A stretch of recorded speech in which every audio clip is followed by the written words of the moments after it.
History of Waterdeep. Book 1. Waterdeep was used as a trading site for trade activities between northern tribesmen and southern merchants more than 2 millennia ago. By 1,000 years ago, permanent farms had sprung up in the area. The first mention of a Waterdeep, not as a city, but as a collection of warlords, occurs only 400 years ago. The city was truly established as a going concern by 1032 DR, the year Agairon became the first Lord of Waterdeep, and the date from which North Reckoning is counted. The city grew spectacularly, such that by 1248 DR both the City of the Dead and the guilds had been developed. The guildmasters seized control soon afterwards, ushering in a period of unrest and bitter conflict known as the Guild Wars. The Guild Wars ended only when the two surviving guildmasters brought in their own period of misrule. It was only in 1273 DR that the present system of government, or lack thereof, was instituted. This was the year that the Magisters were established, and the secret lords of Waterdeep were firmly re-established. Since that time, the city has continued to grow and prosper. Humankind and other races come from all over the realms to earn hard coin in the City of Splendors. Over the years, these successful merchants have set up guilds and themselves become nobility, supporting the secretive lords of Waterdeep, who police the city fairly, yet with a light hand, by means of the superb city guards, soldiers, city watch, police, and over 20 black-robed magistrates.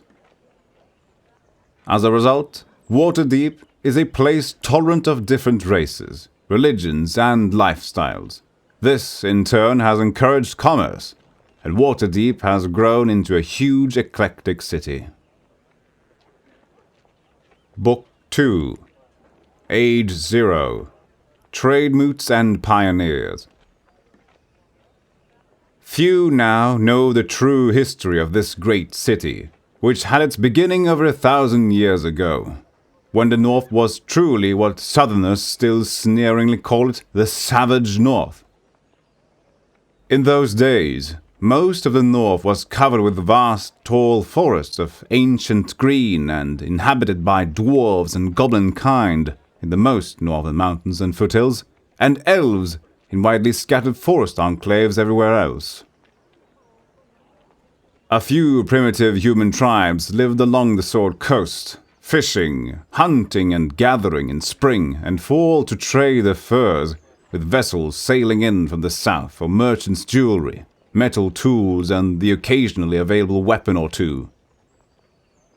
In the spring, these vessels came primarily to cut and take huge trees for shipbuilding, trees being no longer available in such large sizes farther south. In the fall, the vessels came in to cut timber, for their own repairs, or to take on a cargo of wood if the misfortunes of trading had left their holds low or empty.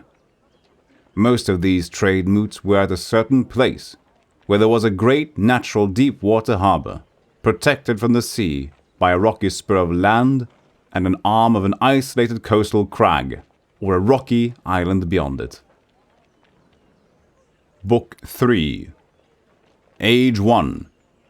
The Rise of the Warlords. Over the years, the forest was cut back farther and farther from the shore, and tribes began to stay most of the year there, farming the cleared land. The wiser among them claimed and controlled some of the timber in order to trade for more weaponry and tools. Such claims angered many who found the squatters rich from frequent trade and brought attacks from land and sea, the more warlike tribes slaughtering the more sedentary settlers.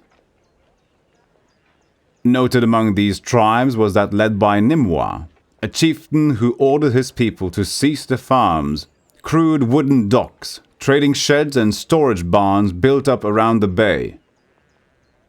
They settled there themselves and erected a log palisade within an earthen embankment to protect the holdings. After several abortive pirate and tribal raids, Nimwa's people thrived in their new home, a fledgling town referred to as the Town of Waterdeep.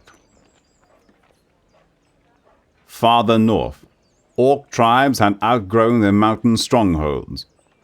Attempts to expand underground met with fierce dwarven resistance, although many small gnomish colonies were overwhelmed and wiped out, and the orcs spread out on the surface of the land, coming south and down out of the mountains, hurling their seemingly endless numbers against all who stood in their path. Here and there, elven enclaves held out, but the push southward displaced many other northern inhabitants, including the everlasting ones, the trolls, who came down into the newly cleared lands northeast of Nimwa's hold, those lands now known as the Troll Moors. Nimwa died of old age during this time of increasing danger. Younger warlords led the men of Waterdeep, for so the ship captains called the harbour, in battles against the trolls. There were many bloody struggles between men and trolls for a decade, until the magic of a northern youth named Agairon turned the fortunes of war against the trolls, and the everlasting ones were destroyed or scattered. Agairon rose slowly in skill and power with the passage of years, until he became a great mage. He discovered a supply of potions of longevity, or learned the art of making such, for he lived on, still physically a man in his prime, for decade upon decade. Fearing further attacks, the men of Waterdeep raised a small keep on the slopes of Mount Waterdeep above their farms, where fire arrows from on high could defend against attacking trolls. Many outlying tribes who had come to the settlement for safety from the trolls stayed, and expanded the walls with the new farms several times. Warlords ruled the free city of Waterdeep, holding it independent and increasingly wealthy as years passed. Book 4. The Bloody Reign of the Guildmasters. There was great turmoil in the city, as the Guildmasters argued amongst themselves as to who should govern the city, and more than one merchant of power was found murdered. Groups of liveried bodyguards appeared openly armed on the streets, accompanying their masters, and 2 very troubled months passed as they bickered and parleyed, and occasionally duelled in the streets. At last, they decided that all masters should rule Waterdeep together in a council. The lesser nobles and many townsfolk protested, saying that the lords ruled by right and by people's consent. The guildmasters, however, said that the lords had not been seen since Agairon's death, and that they must have been golems or zombies controlled by Agairon to conceal his lone rule. And indeed, the lords were silent and unseen, and continued to be so. In truth, the lords were real men and women whose identities had been compromised over the years by certain curious guildmasters who had ordered them slain by their own close-mouthed loyal servants following Agairon's death. The only lords still surviving, those who had remained secret, were Beiron, a woodworker, and Shilam, an apprentice wizard. These surviving lords kept very quiet and waited. The guildmasters thought all the living lords of the city had been eliminated and took firm rule over Waterdeep. The Guildmasters ruled Waterdeep for only 6 years ere their self-interested squabbling led to bloodshed. Open quarrels and a few murders quickly erupted into a brief but vicious series of street fights and midnight attacks. This strife, ofttimes termed the Guild Wars by sages, although it was never as long drawn out or so formal as to be called a war when it was taking place, left all but 2 guildmasters dead. Most of the city's best minds stilled, and much of the city's gold wasted or plundered with the guilds in disarray. The surviving guildmasters were Lorar Gildeg of the Shipswights and Elem Zoar of the Gemcutters. These 2, ruthless manipulators both, were well matched and could not overcome each other, though their private armies clashed often in the streets. At length, they sickened of bloodshed, after many from both families were dead in the gutters, and agreed to rule together. 2 thrones were set up in Castle Waterdeep, and from then the 2 argued bitterly over this and that, and the city was a place of tension and fear. All matters, including the recognition of new guildmasters to rule the headless guilds, had to come before the 2 lords magister, as Lorar and Elem were called. Few matters were settled. Book 5. Age 2. The Lord's rule begins. In his 112th winter, Agairon had a sharp disagreement with Raurnor, who was then Warlord of Waterdeep. Raurnor wanted to use Waterdeep's acquired wealth and strength of arms to create a northern empire, with Waterdeep its capital and Raurnor its ruler, and gathered armies for the purpose. Agairon defied him before all the people, and Raurnor ordered the mage to be chained. Agairon magically struck aside all who sought to lay hands on him. In a fury, Raurnor struck at the mage with his own blade. Agairon rose into the air, just out of reach, and, as the infuriated warlord slashed repeatedly at his rising feet, gestured. Raurnor's blade transmuted in his hand, from steel into a hissing serpent, which promptly bit him. The warlord died of the venom before the shocked people assembled there. Agairon then gathered all the captains of Waterdeep's army, and all the seniors of the families of Waterdeep. While runners sought to bring them to the castle, flames roared and crackled in the warlord's empty chair of state, at Agairon's bidding, so that no one sat there. Then, at a gesture from the mage, the flames were gone, as though they had never been, leaving the chair unmarked. Agairon seated himself then, and proclaimed himself the first Lord of Waterdeep, saying that henceforth wisdom and not armed might would rule in the city. He would gather some few, in secret, to rule as lords with him, masked and disguised when they appeared to the people, but equal to him in authority and free of coercion by any, himself included.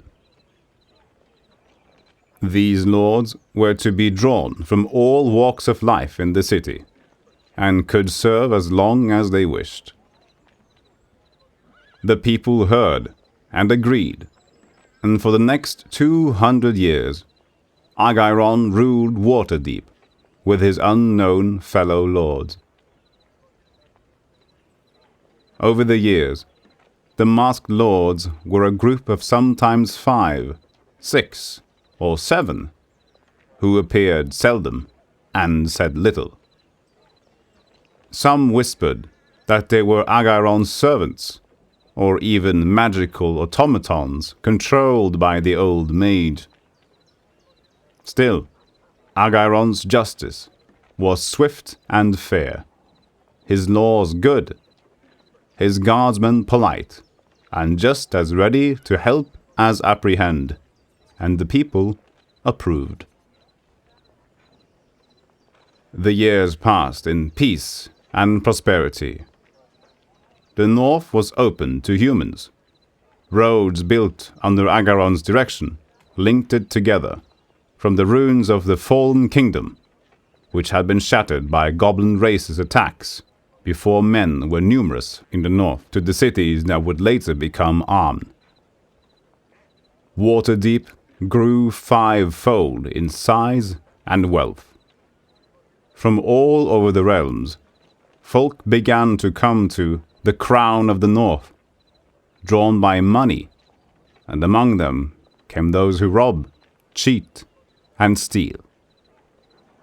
When word of doings extending beyond simple theft to deception in workmanship, and the appearance of many fly-by-night impostor craftsmen reached Agairon's ears, he called together the senior merchants, the noble ones, and suggested that they form guilds, as was done in the far south, to police the unscrupulous of their own professions.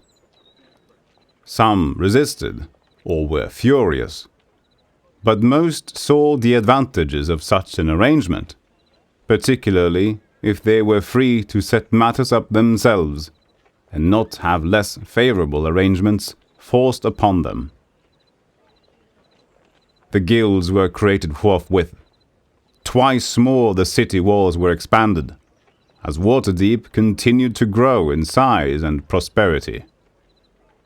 Its merchants traveled the world over, bringing back exotic goods from afar, and spreading word of the city's wealth to remote lands.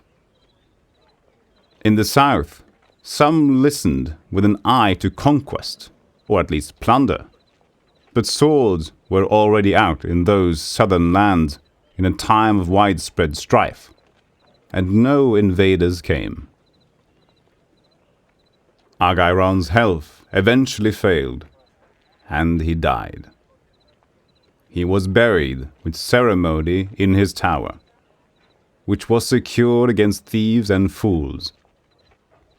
Those who learned the arts arcane from the old mage cast the most potent protective magics known upon his home and resting place, which many believe remains inviolate today. Book 6, Age 4, The Return of the Lords. One day, to the courts of the Lord Magister, came 2 people masked and robed as the Lords of Waterdeep of old. Where they came from, no one knew, but they appeared in the castle's great hall, where the courts were, and commanded the Lord Magister to leave the city forthwith. Laughing, the Lord Magister refused, whereupon the shorter of the masked intruders, the Lady Shallan, apprentice to Agairon, and his undeclared heir as first lord of the city, blasted them with lightning and fire, and their very thrones were shattered and toppled. The taller of the 2 intruders, Byron, then called for the heads of the noble houses to come to them, or leave the city forthwith and forever, if they cared not to come by nightfall. All in the courts heard, and the news was cried in the streets. The surviving nobles came, reluctantly and with bodyguards, expecting such a summons to be a trap. Byron spoke to them, and the crowd of curious townsfolk that had also come, saying, "This must not happen again. If Waterdeep was to be safe once more, he told them, all must support what he and his fellow lord now planned, as they had supported Aegairon in the past. The two would choose others to be lords as before, he said, and they would rule in secret, as before, save for himself. He removed his mask and said, I am Beiron. I would be lord as Aegairon was before. I would be safe in this my city again. And the folk of Waterdeep there agreed.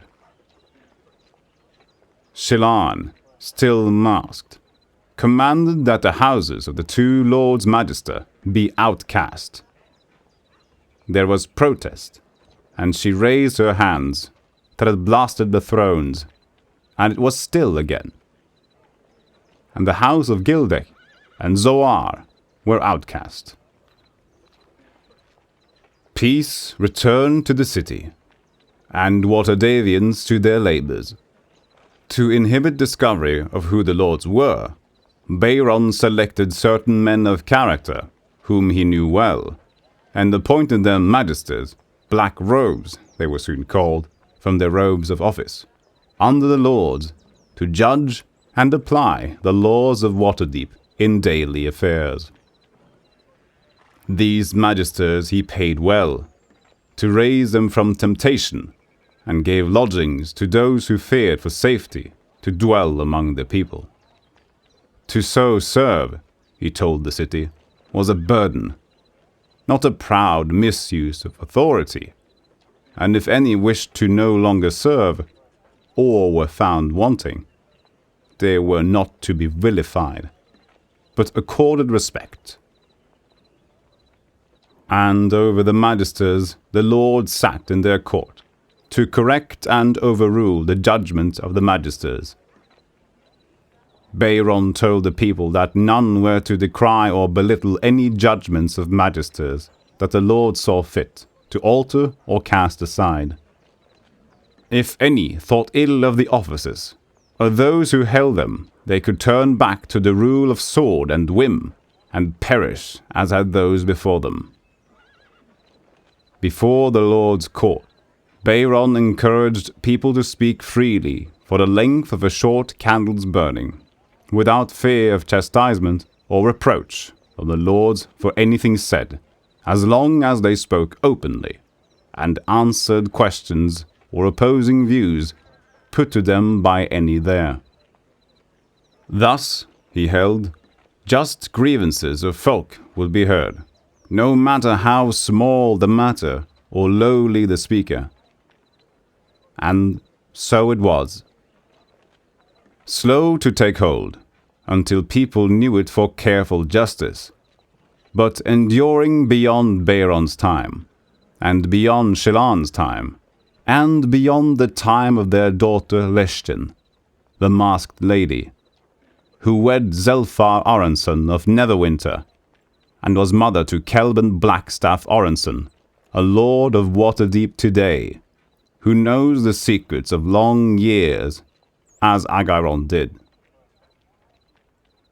And as the years passed, Waterdeep has grown in size and variety, flourishing with good trade, under the tolerance and protection of strong defenders and good government. The years passed not without troubles, varying from the Gods' War, when Waterdeep played host to gods dying and ascending, to such occurrences as a green dragon assailing the Field of Triumph, part of a plot by the Knights of the Shield to overthrow the Lord's rule. But the city and her people survived and prevailed against all strife. The Lord's alliance provides continued safety for all the settlements of the northern Sword Coast and those inland, with Waterdeep as the heart of the alliance. Though it can be matched in size or commerce, there is no city the realms over that compares to the sheer variety of life and experiences found in fair Waterdeep, crown of the North.